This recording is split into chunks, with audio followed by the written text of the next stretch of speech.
Alors, j'avais écrit dans l'un de mes textes littéraires à Paris, qui est resté un manuscrit, je ne suis pas retourné parce que là, il y avait une phrase, c'était écrit en turc, mais de quelle manière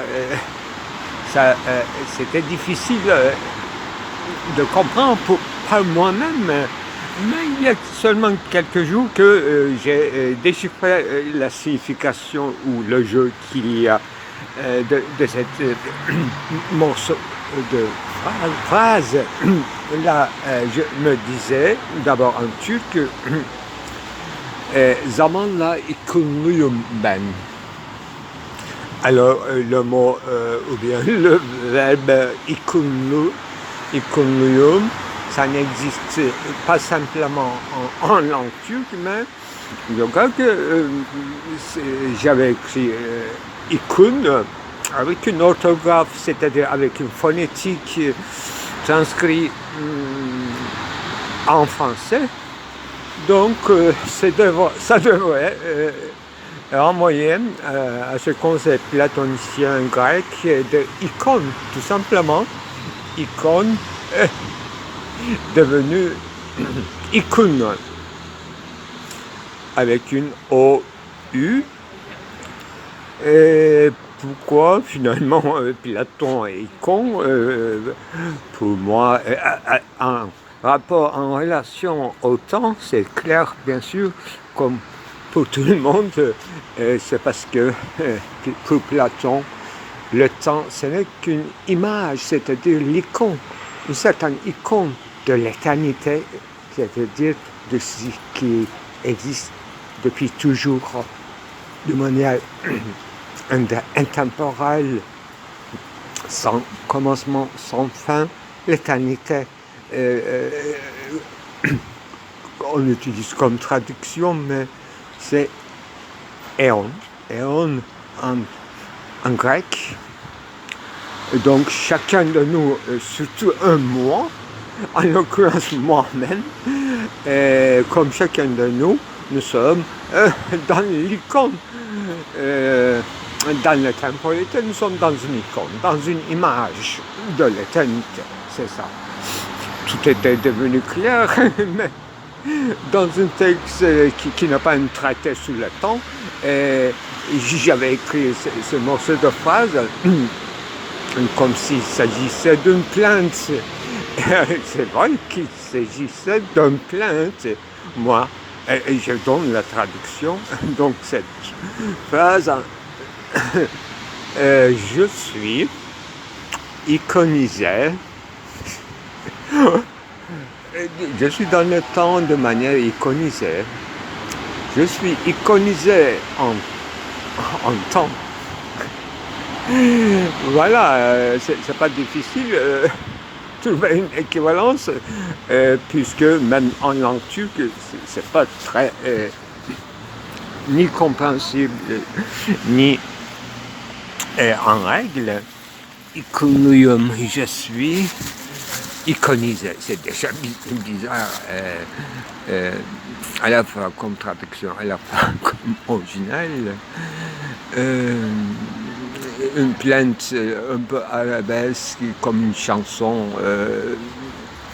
à la mode en Turquie, n'est-ce pas? Les gens, ils aiment ce genre de musique avec le mot persan, arabe, c'est-à-dire ancien langue turque, ottoman, même s'il ne comprend pas, c'est toujours touchant par une certaine mélodie. Il y a une mélodie dans cette phrase. Je suis iconisé, comme je suis baptisé, non. Voilà, on peut améliorer la traduction, mais je suis dans une image du temps, dans une image de l'éternité, plus correctement. Mais il s'agit de la littérature et il s'agissait à l'époque d'écrire à la manière de Selim Burak qui, tout en écrivant en turc usait dans certaines pages une certaine transcription phonétique selon les règles et les grammaires orthographes du français. Parce qu'avant la République, nous utilisions effectivement l'alphabet arabe et avec changement d'alphabet vers l'alphabet latin, beaucoup de gens, effectivement, avant cette réforme, Lavantin écrivait comme ça, avec ses règles de l'orthographe français, la langue turque. C'est bien connu et j'ai traité le sujet dans quelques enregistrements sous les anciens dictionnaires. Bon, je vais enchaîner à ce qui s'enchaîne. Alors, de l'amitié, on ne peut se lier d'amitié, réfléchir ou y réfléchir à long terme qu'à la lisière de loi, non pas sous l'ombre de la loi, mais dans la parage, dans les parois, dans ces bâtiments, dans ces tournements, dans ces passe-partout, mais toujours à la lisière, auprès de la transgression, donc entrant et sortant dans les lignes de loi, dans ces parages, dans ces parois. Peut-on dire de plus clair sur l'amitié?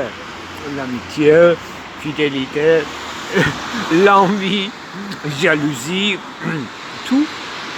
Et ce sont des accessoires secondaires, suppléments de l'amitié qui dévoilent qu'il y a eu une amitié, c'est-à-dire un drame de part en part traversé,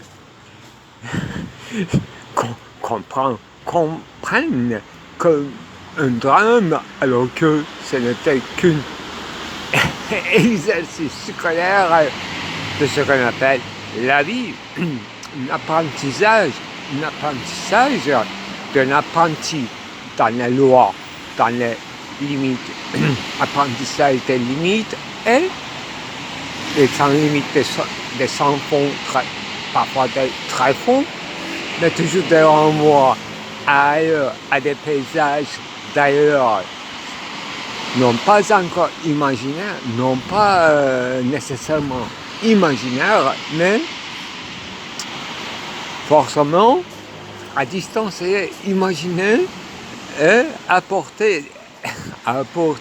ramener d'ici même de l'amitié jusqu'à cette couche de lièvre et à ciel ouvert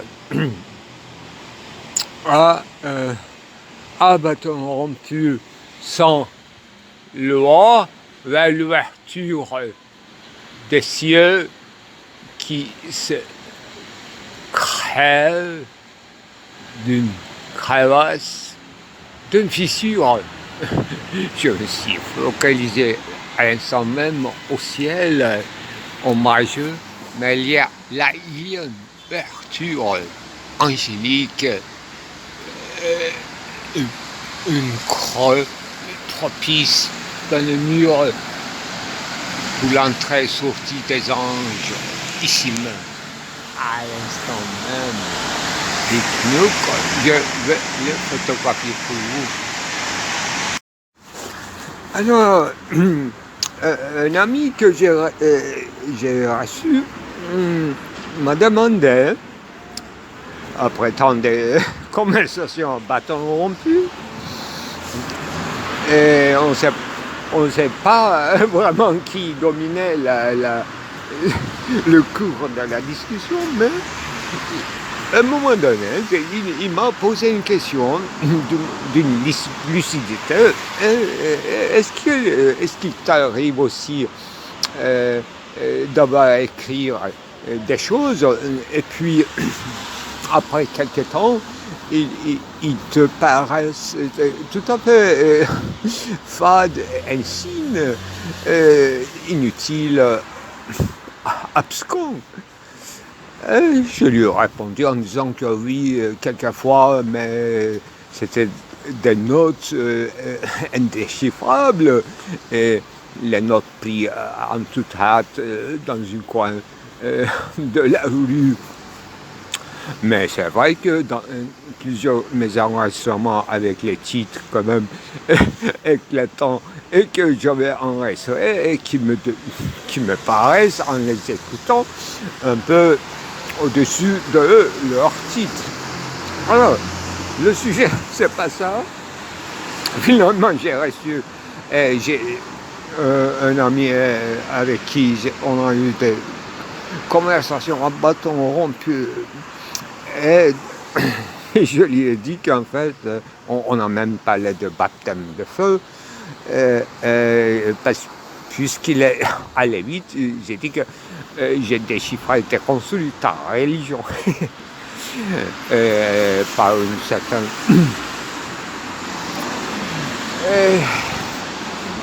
façon de parler, et sans façon justement, on se permet à apostrophier autrui de telle façon.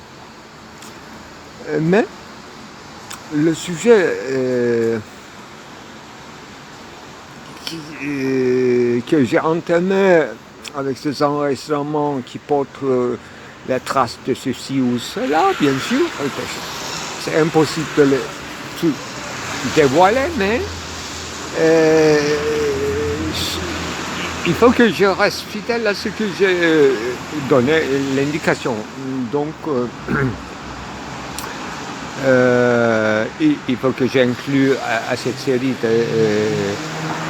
d'enregistrements d'abord à ce qui est dit. Déjà, j'ai aperçu comme titre de mes séries d'enregistrements qui concernerait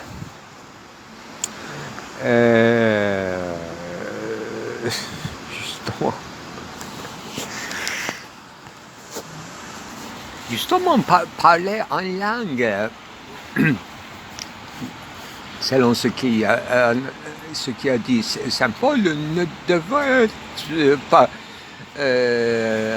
s'interdire, comme dans l'exemple que j'ai cité tout à l'heure, Zaman Ikulmulban, c'est après des années, des dizaines d'années que la signification d'une phrase faite, écrite en manuscrit dans un corpus quand même, se dévoile à son auteur. Donc, je ne jette presque rien, je n'efface presque rien, et je les classe autrement, etc. C'est-à-dire que tout se dévoile avec un signal, un petit clin d'œil. Tout n'est pas déconstructible et tout n'est pas non plus voué à la destruction. Un clin d'œil, une voix, un thème de voix, une peinture. Et mon inclination à l'icône, au sens général, au mosaïque plutôt, à la coloris des icônes surtout, et à leur posture, gesture aussi, d'où vient cette envie irrésistible de s'iconiser dans les temps, je disais, comme je hypnotisais, voilà, hypnotisé dans le temps, comme une petite lapin devant le phare d'une voiture en plein fond d'une nuit sur une autoroute ou dans le chemin de campagne. Un lapin s'hypnotise comme nous sommes iconisait à l'instant même comme un flash dans un laps de temps, dans une série qui n'en a pas un de l'éternité. Ce que je comprends de Abstandungen, qui n'est pas limité à des choses sensibles uniquement, qui sont là où ils s'entrelacent, et là, le moment de les démêler, ça demande une chaos, un moment propice qu'on ne peut pas d'avance contrôler, et c'est pas limité à l'auteur, à ce qu'il a écrit ou dessiné. C'est quelqu'un qui s'intéressait à ce processus, par exemple, entre autres, à ma production. Il y aura peut-être dans 2 ans ou bien dans 15 ans, il y aura justement déplié ce qui s'y pliait, soit par manque du temps, soit par une confusion de l'autre lapsus, comme j'ai fait à l'époque, résurrection, insurrection, ressuscitation, vous voyez, redressement ou ascension, Errichtung, ce poème qui garde son mystère, écrit en allemand, que je n'ai même pas encore déchiffré. L'auteur, le poète, Errichtung, que j'ai tellement travaillé, Eden, retrouver Eden, reconstruire Eden, Errichtung, ou bien édifier l'Eden. Qu'est-ce que ça veut dire?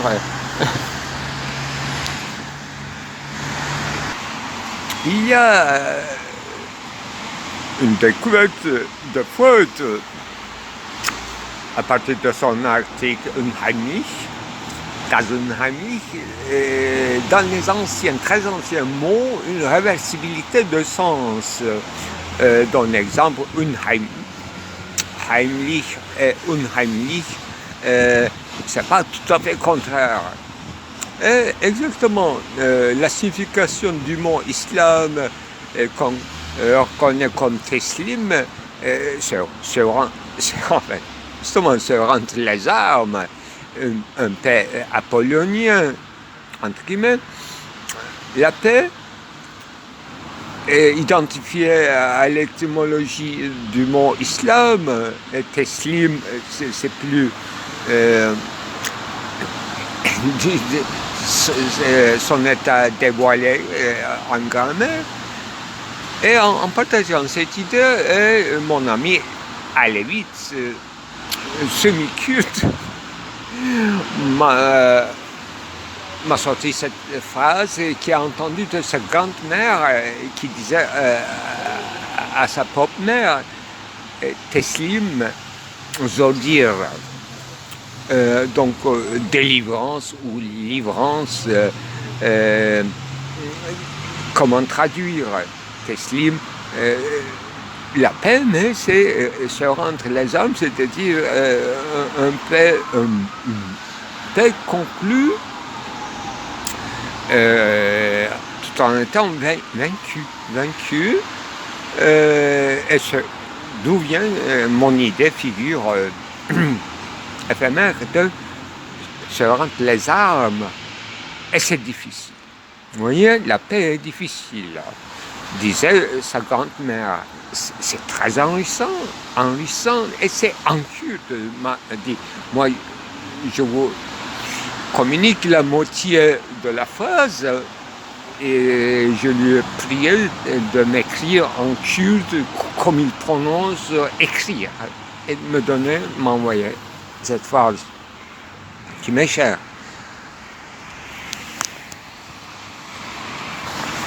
Alors, comme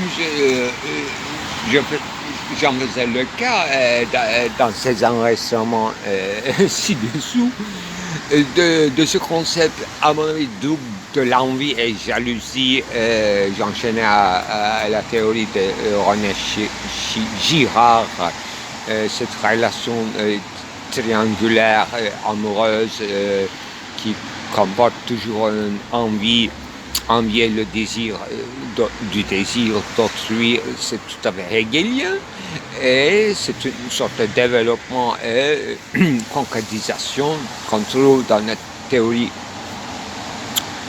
de René Girard, qu'on dit mimesis vie. Justement, moi j'ai dit dans cet enregistrement, scandale, oui. Malheur, pas qui vient. Le scandale, pourquoi pas, Rony, il soit ceux qui trouvent, enfin, banni soit ceux qui, Rony, quelque chose comme ça, c'est l'emblème de. Voilà, cette doublure.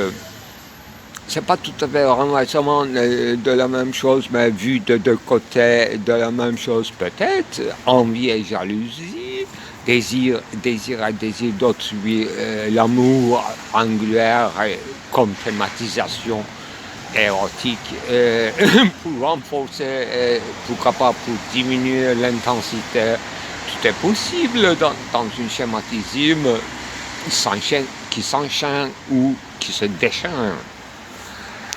Ça, ce sont des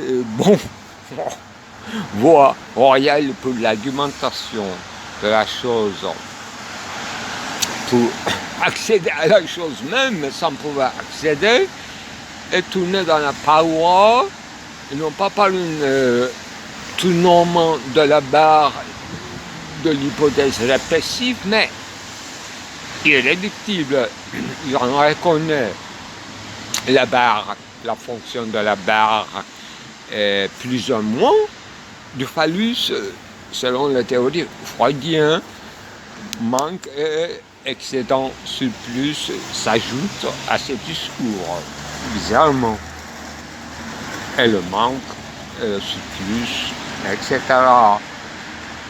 Là où on cherche la signification du vide, et on se remplit dans un rapport d'altérité ou bien d'intersubjectivité, justement. Sans intérêt, sans être intéressé, tout en étant, justement, resté, bien sûr, c'est une citation de Lévinas-Anker,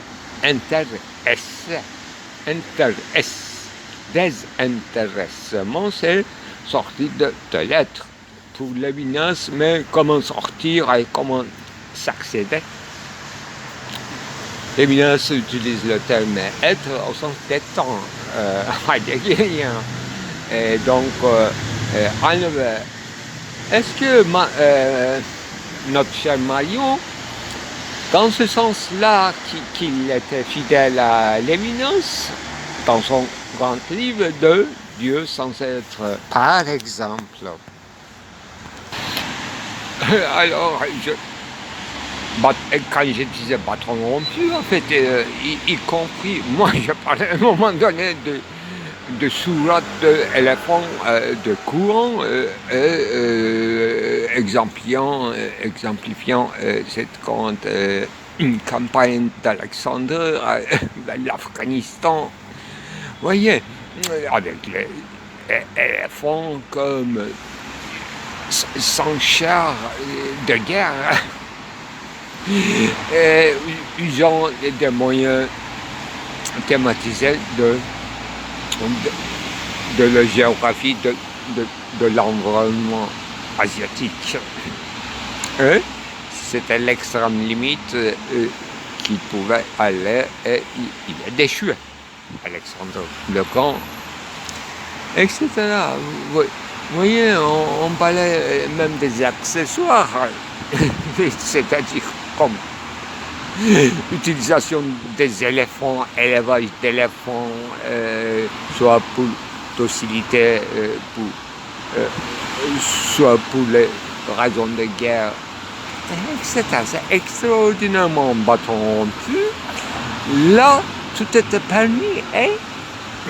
Comme une sorte, non pas un dialogue sourd-muet, mais un dialogue, pas moi, il rêvait dans mon dernier roman, n'est-ce pas, aux yeux d'autrui, c'est dissymétriquement, quoi, réciproque.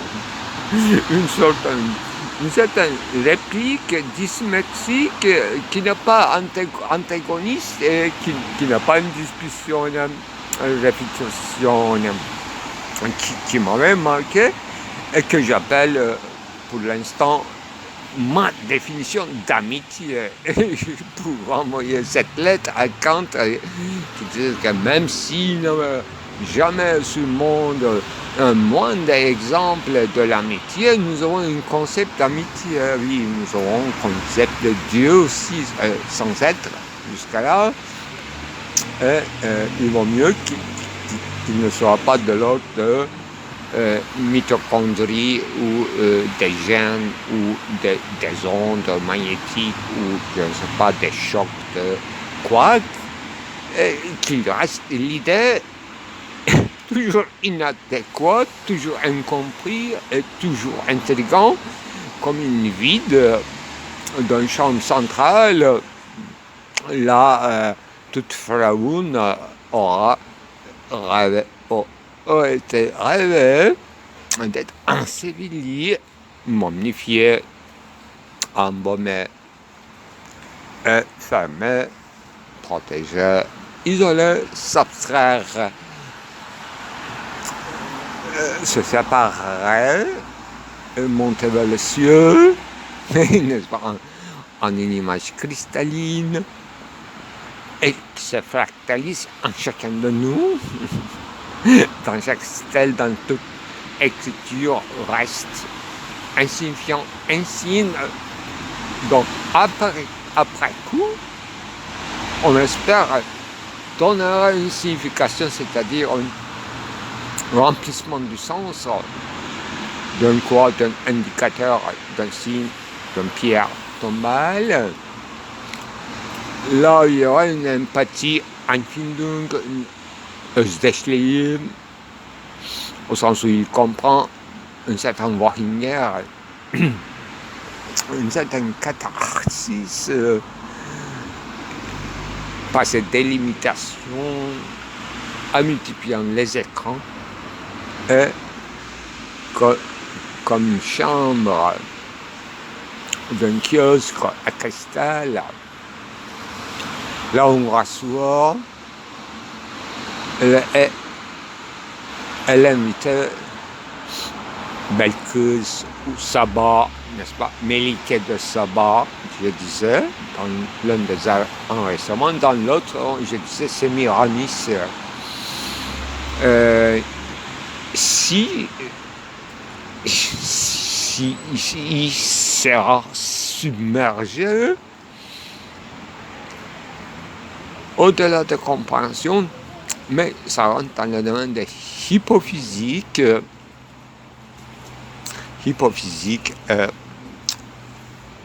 ou bien hyperphysique, pour citer Kant.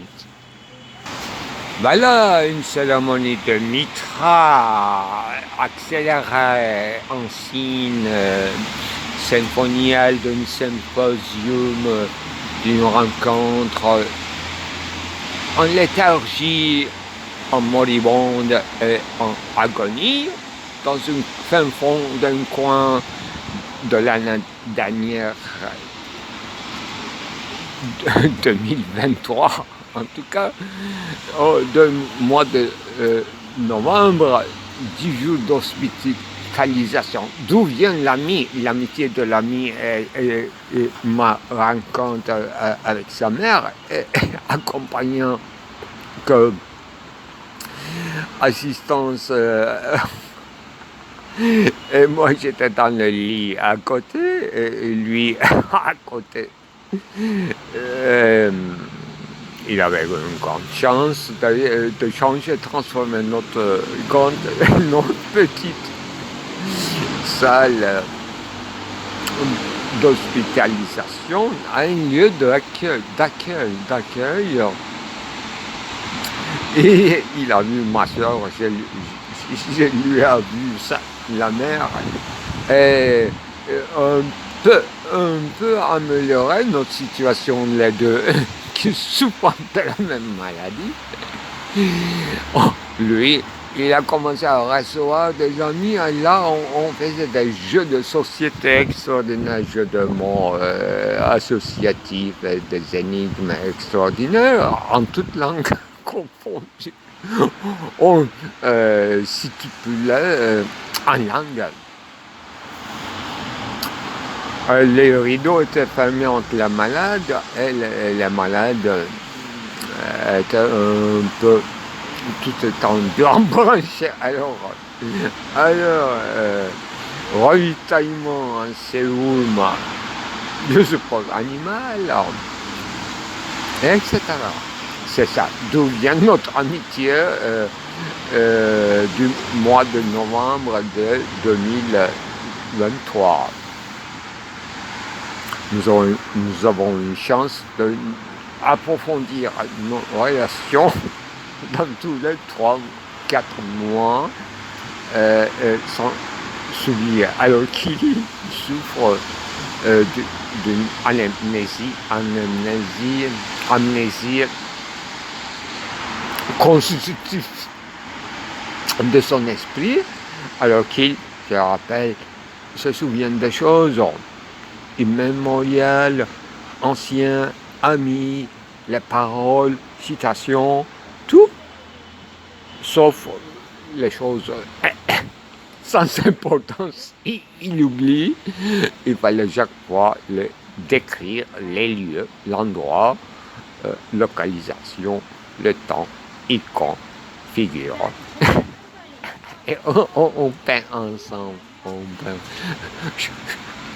Je n'ose pas dire que je le tente à peindre avec les gants et des fleurs, mais c'est vrai.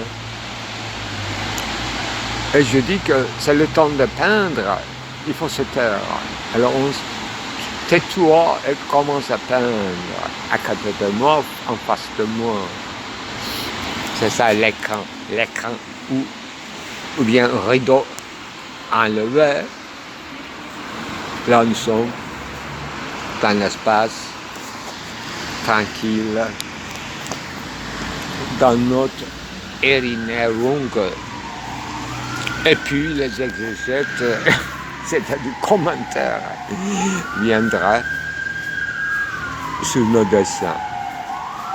Réciproquement. Et dans l'un, effectivement, ce petit portrait que j'ai fait pour finir, pour achever ce film. Dont une isotope est trouvée dans un dessin beaucoup mieux quand même élaboré de moi, fait à Paris en 1992. Un visage babylonien, mésopotamien, sumérien, extraordinairement réussi. Alors, ce matin, j'ai très tôt une idée de composer un film encore qui s'intitule, suivant mes enregistrements du 11-12 janvier de cette année, un film intitulé d'un sentiment de justice indéconstructible. Là, j'ai utilisé les récents enregistrements dans lesquels il s'agissait de cette citation de Derrida. Là, il déclarait que la seule chose qui est indéconstructible, c'est la justice. Alors je faisais quelques nuances et explicitations, d'abord en commençant par la nature elle-même, telle qu'il est possible d'en parler ou de l'apercevoir, d'en avoir une perception totale. Même la nature aussi elle-même est indéconstructible, mais il est impossible que nous accédons à ce genre de nature, même nature, le monde, le cosmos, au sens du cosmos, nous n'accédons pas. C'est justement au cosmos en tant que tel, d'où vient d'ailleurs la révolution copernicienne, que Kant a changé toute l'approche métaphysique et limité notre connaissance, parce que nous ne sommes pas dans le cosmos, dans un lieu privilégié à partir duquel le cosmos va nous s'offrir en vue hiérarchique et dans ces cercles, dans ces sphères parfaits, comme disait Aristote. Donc, grande différence d'une cosmologie ptoléméenne et de Copernic, c'était ça, faire une sorte de calcul d'une éclipse, d'une déclinaison qui dans le calcul mathématique, apparemment jouait comme une sorte de, comment dirais-je, du ZTG. Il y a un facteur de correction qu'il faut ajouter à nos calculs, parce qu'il s'agit d'un inclinament avec l'ancien concept. Qu'il fallait compter avec, mais les antiques avec inclinament, savaient déjà que les choses se déforment et se déclinent. Voilà. Et j'ajoutais que, de manière trop courte, que le corps, non pas toutes sortes de propriétés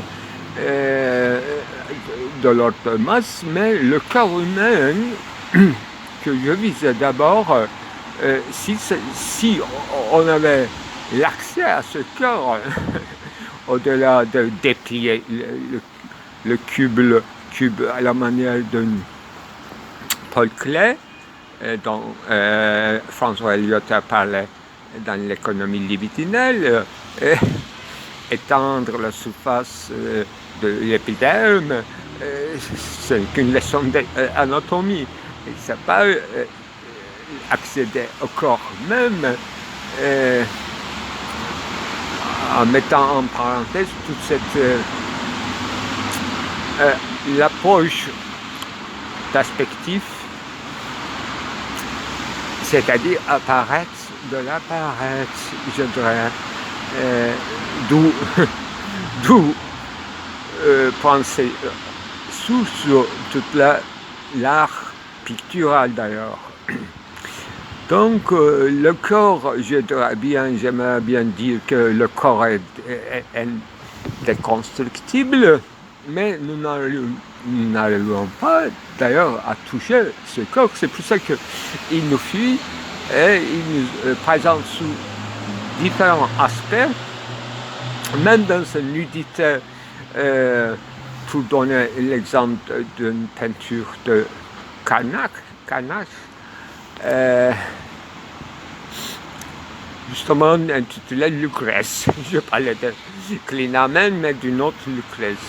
Ça, le sujet de ce tableau, c'était Lucrèce de Borgia, plutôt. Elle était toute nue, sauf qu'elle portait une toile dans la partie de Pudentum, et il portait en plus une arme blanche à la main. Je ne suis pas sûr si elle portait un ruban noir sous le cou, comme Olympia de Manet. Donc, ce qui prouve que ce cœur de Lucrèce n'était pas dans sa nudité limpide. Il avait un minimum d'accessoires ajoutés à ce corps pour qu'on puisse tout de suite déconstruire, c'est-à-dire comprendre la signification. Vous voyez? Donc la nature en tant que telle nous appelle, mais le cosmos en tant que tel, faisant l'abstraction de toutes les calculs mathématiques, disons, dans l'astrophysique, cosmos nous appelle, mais en tant que tel, donc indestructible et indéconstructible. Le corps idéalisé ou pas. Moi, je ne dis pas idéaliser le corps dans cette nudité, et dans la thématisation érotique, on cherche à accéder, mais en vain, parce qu'il y a une cascade de barricades, de barrières et des accessoires pour accéder à ce corps, et avant que le processus s'achève, thématisation érotique s'éteint, c'est-à-dire que on retourne à la maison avec la main vide, on n'obtient rien de ce qui est de cet indestructible monument qui se retire tout en se donnant à la visibilité, au champ de visibilité, sous certains aspects, bien sûr. C'est pour ça que j'ai dit thématisation. Thématisation,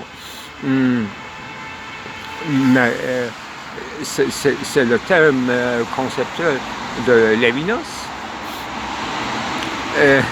Éviter des thématisations, mais comment éviter un corps surchargé des signes, je dirais, héraldiques ou hiéraldiques,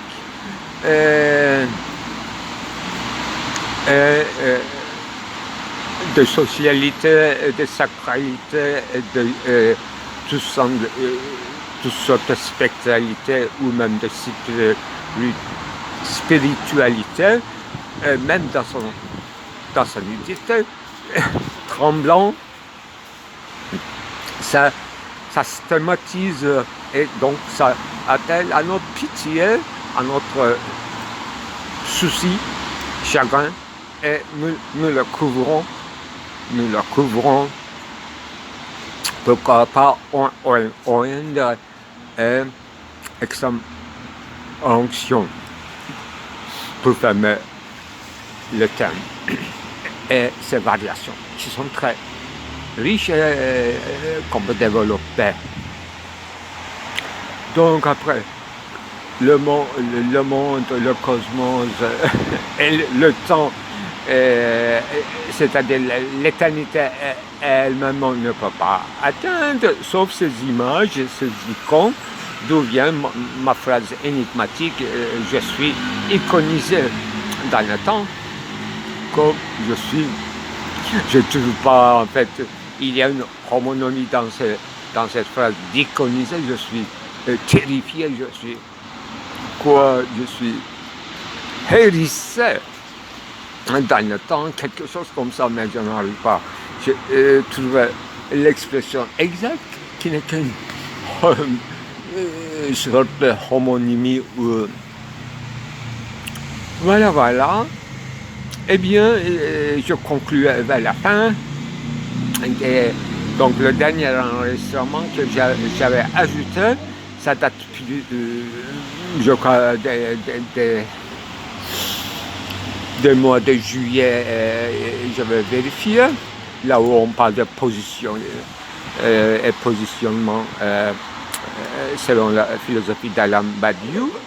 Là, effectivement, on ne peut pas atteindre ni l'infini, ni quelque chose en dehors de son positionnement, mais il est possible d'observer, et c'est ça qui cette chose X accompagnée par l'infini, parce que je dois passer à Abstandungen en nombre illimité, qui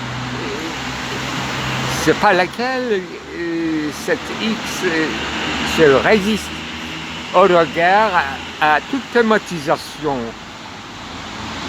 alors qu'il est trop difficile de trouver quelque chose dans le champ social, dans le champ politique, de conflit et de répression, y compris l'hypothèse que le monde est devenu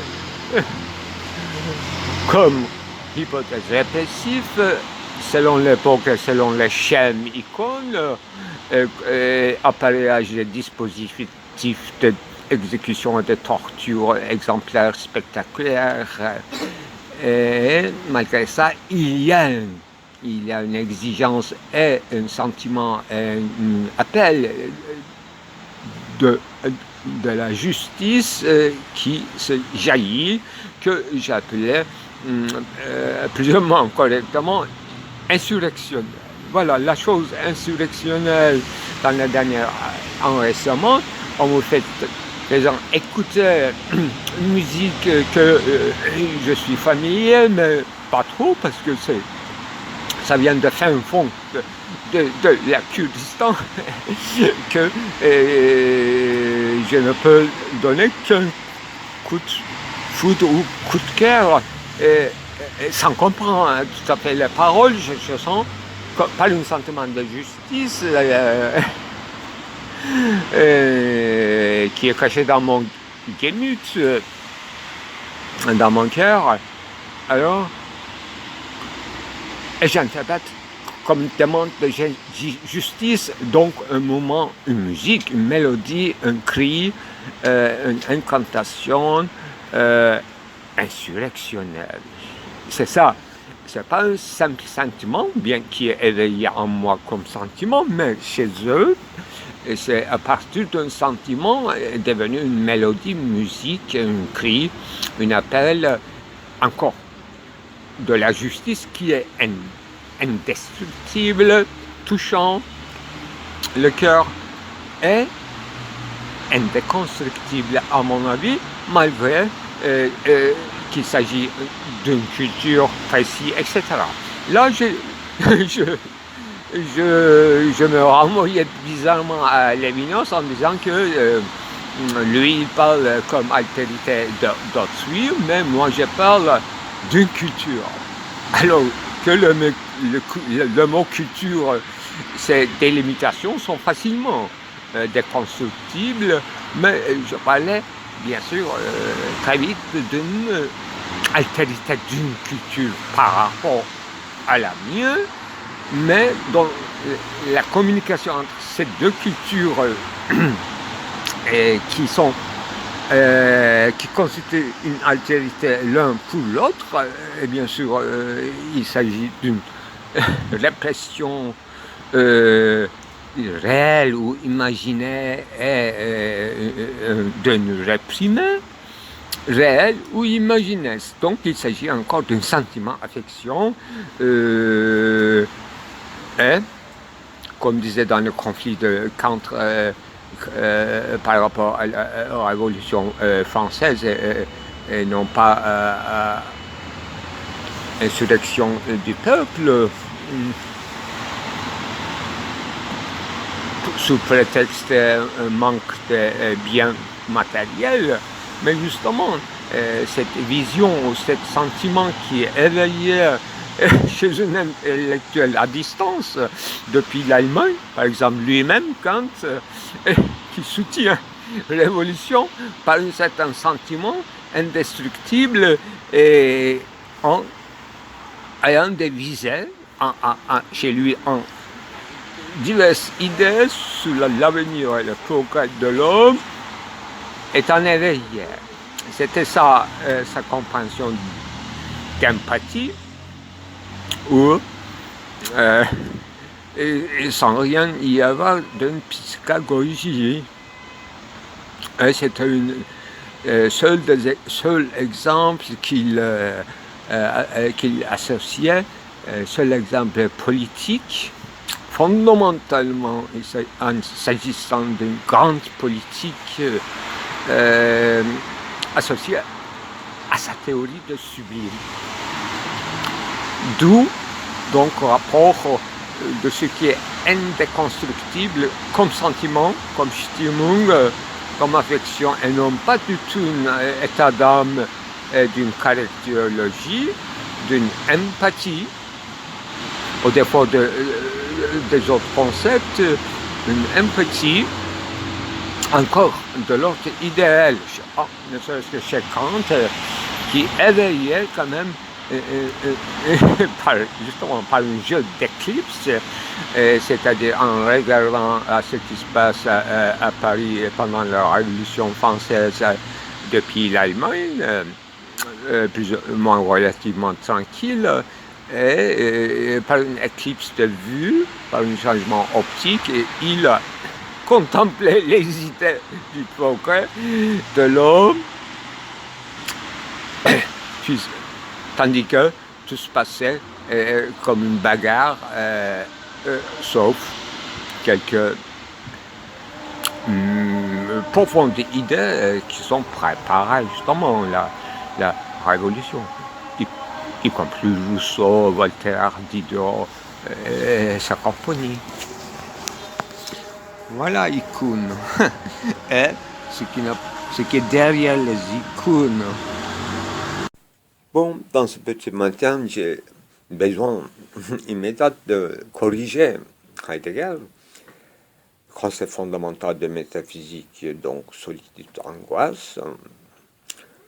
Il disait que le monde, en fait, le pierre est sans monde, l'animal est pauvre en monde et l'homme est configurateur des mondes. On renverse ceci, ou bien ce à partir de quoi Heidegger était reparti, ça devrait être cela. C'est lui-même qui a fait un renversement, donc quelle en était la vérité. D'abord, il faut commencer sans ordre et déclarer que l'homme est pauvre en monde.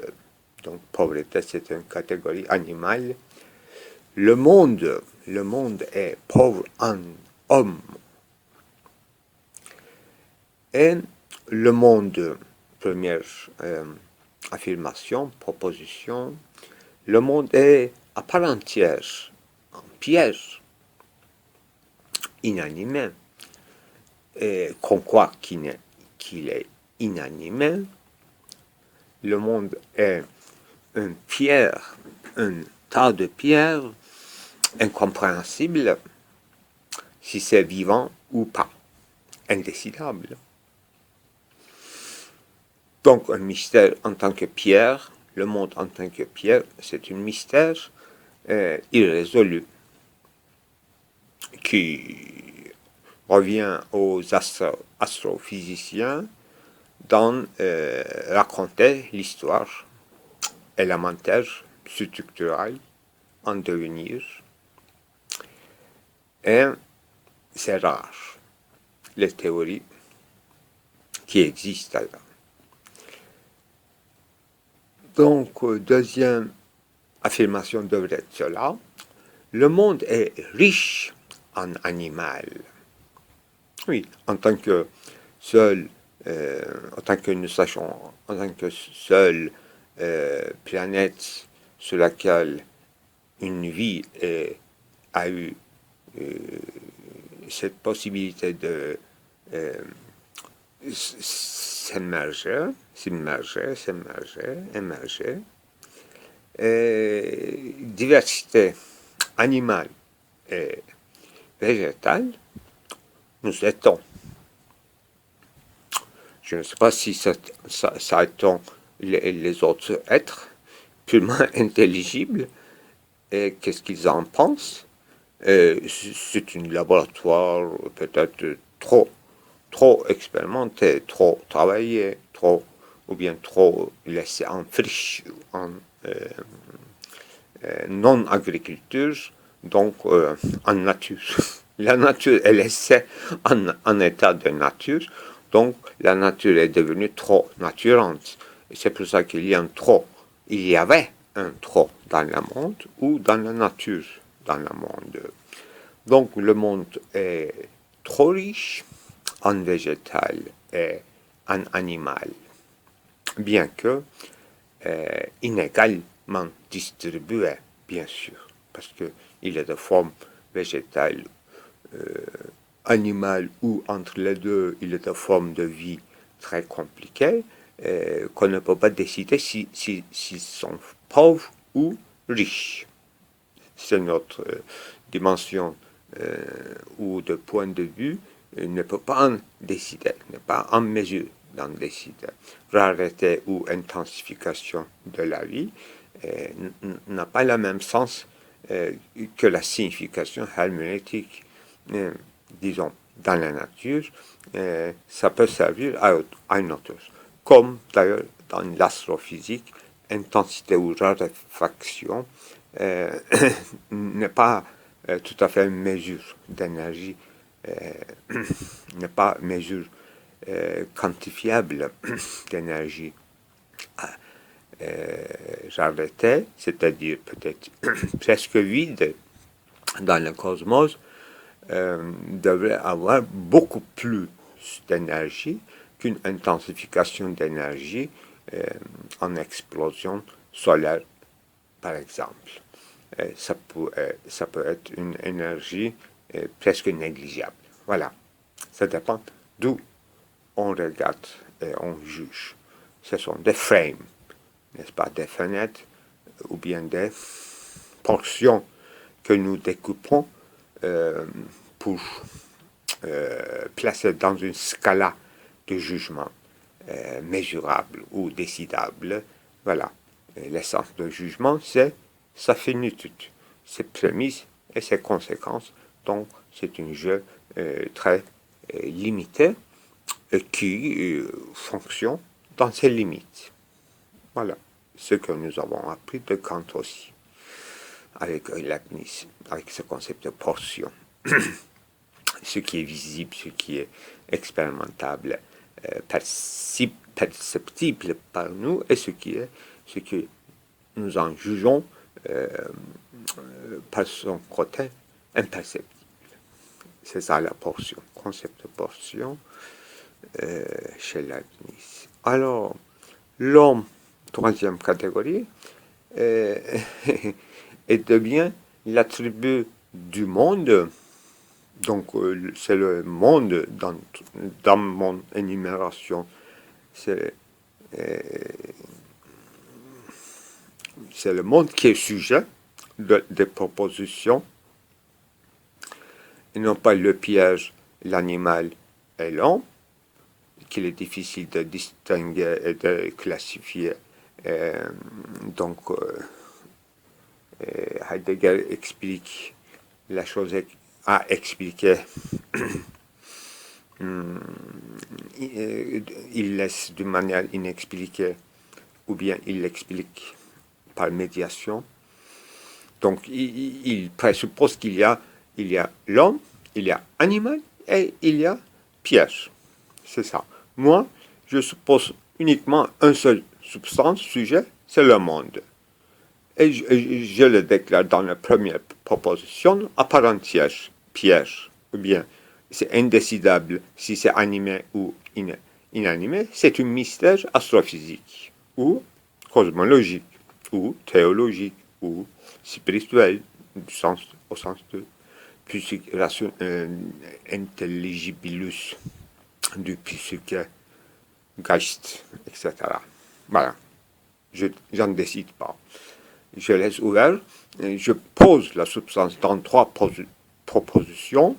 Je fais quand même des jugements en disant que le monde est pierre d'un certain point de vue. Le monde est trop riche en vie. Et deuxième impression ou observation, troisième, pardon, Le monde est très pauvre en monde. Pardon. Le monde est très pauvre en hommes. Et j'en finis là. Et je juge, bien sûr, sur le monde. Je donne 3 propositions sur la substance, qui est le monde. Qui est le monde. Si je divise en 3, je fais commencer une phénoménologie. Je ne dis pas que le monde est égal à monde. Et première proposition, c'est le premier détachement de cette pure identité. Être et être, c'est ça. Parménidien, une première sortie de Parménide, j'ai dit, le monde est de part en part. Pierre ou minéral ou élément ou quantum ou de quark ou de lumière. Voilà. Je laisse ouvert mystère d'astrophysique ou cosmologique. Donc, premier renvoi à la cosmologie. Deuxième, comme je parlais de monde animé au sens général, végétal et animal, et je parle de psychologie. Le monde est très riche en psyché, c'est-à-dire anima. Et troisièmement, je détache une partie dans l'anima, comme Aristote faisait, cette distinction de anima, animal et anima intelligible ou humaine. Et je trouve que cette anima dite intelligible spirituellement, qu'on appelle l'homme, est très pauvre dans ce monde. Je ne sais pas dans les autres mondes, j'en connais pas. Mais ce que nous appelons ici le monde, très pauvre en homme. En homme au sens, non pas de quantité de l'homme qui envahit la terre, non, au sens catégoriel du terme, c'est-à-dire au sens de cet détachement de première proposition en tant que propriété, attribut du monde, en tant que substance. Le monde, substance, a des attributs, certains attributs qu'on appellerait anima intelligible, et c'est très pauvre, très pauvre. Encore, ce monde-ci, je ne parle pas des autres mondes purement intelligibles, j'en connais pas. Quand on entre parenthèses en parle, si ça existe, le monde purement intelligible, certaines lois, dit-il, morales, sera aussi valable là-bas. Purement intelligible, ces lois, selon lui. Et on peut faire supposition, mais on ne peut pas juger sur les autres mondes. On peut juger sur cette substance dont nous sommes des attributs partiels, portions d'attributs. Voilà, j'étais assez clair ce matin au moins. Il est 4h11 du petit matin. Voilà. 12 avril, quelque chose comme ça. Au revoir.